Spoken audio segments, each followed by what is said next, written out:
අද අපි කතා කරන්නේ නව පළතුරක් ගැන. ඒ තමයි චෙම්පඩක්.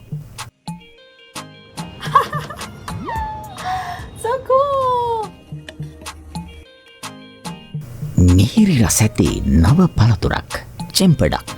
දකුණු ආසියාවට ආවේනික තායිලන්තය සහ මැලේසියාව යන රටවල බහුලව දැකිය හැකි.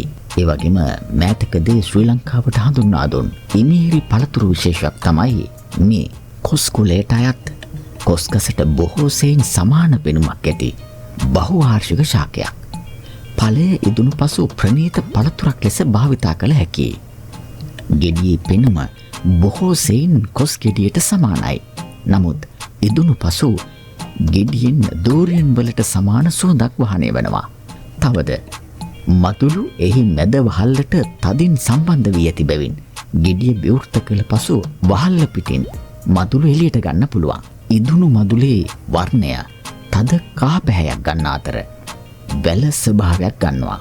ඒත් වැල හෝ වරකවලට වඩා වැඩි පැණි රස භාවකින් යුක්තයි. ඒ වගේම බ්‍රික්ස් අගය 32ක් පමණ වෙනවා.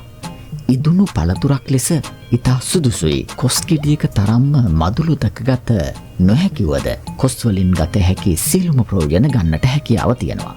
ඵලයේ බර සාමාන්‍ය කොස් ගෙඩියකින් 5න් 1ක් පමණ වෙනවා. කොස් ඇටයට සමාන ඇටයක් පවතින අතර එහි පිටි ගතිය කොස් ඇටයට වඩා ඉහළයි.